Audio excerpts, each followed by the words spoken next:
Hey guys, Max here to talk a little bit about Childhood's End, which is a new sci-fi miniseries airing this Monday, Tuesday, and Wednesday.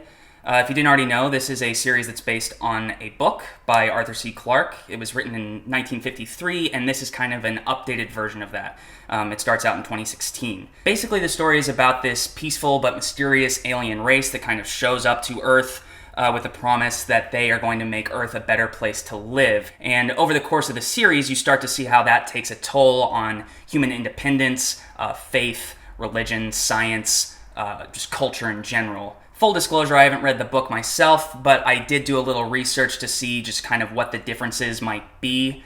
And from what I gather, it's pretty faithful to Clarke's original story in terms of just the overarching narrative. But as a result, since this story is so old, it's a little bit generic, and it kind of feels familiar to other shows like V, The Event, or Falling Skies, kind of your basic alien abduction story.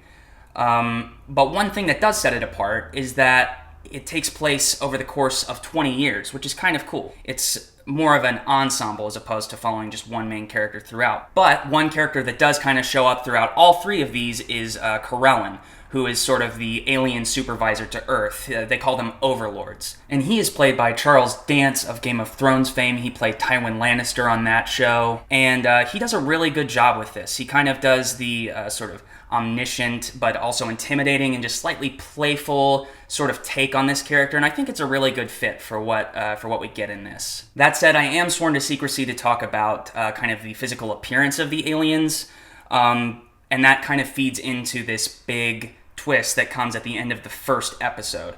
And really, this is where the show, for me, kind of deviates from the normal sort of alien abduction story.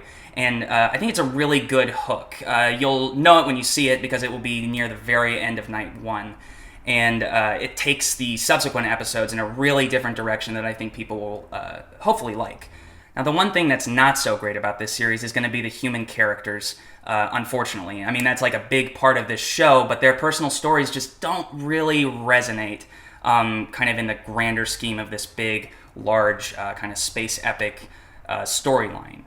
Ultimately, these stories kind of fizzle out, and they're really just there to be mouthpieces for these great concepts and ideas that Childhood's End does so well, and I think that's really going to be the big draw of this show anyway. Without giving too much away, later episodes do a really good job of kind of balancing out this dichotomy that sort of forms after the end of the first episode, and that kind of carries on throughout the series and develops in really interesting and kind of thought-provoking ways. Really, this show is about kind of examining the human condition and asking these big, kind of larger-than-life sort of existential questions. And I think that's going to be the real strong point of this show and the thing that people remember it for most. But to sum up, I would say definitely give this show a shot. It's got some really cool ideas. It's got some interesting themes. The human characters leave something to be desired. Most of them, not all, but most, are pretty hollow and are basically just there to serve the story, which is good, but you don't really ever connect with any of them. But if you can just get through that kind of first episode, which can be a little tedious, there is that great payoff at the end of that first episode that kind of takes the story in new and interesting directions. And I think that's kind of where the show flourishes. And if you want to know more about Childhood's End, you should definitely check out my full written review here on IGN. And for all other things sci-fi, you're already in the right place. IGN.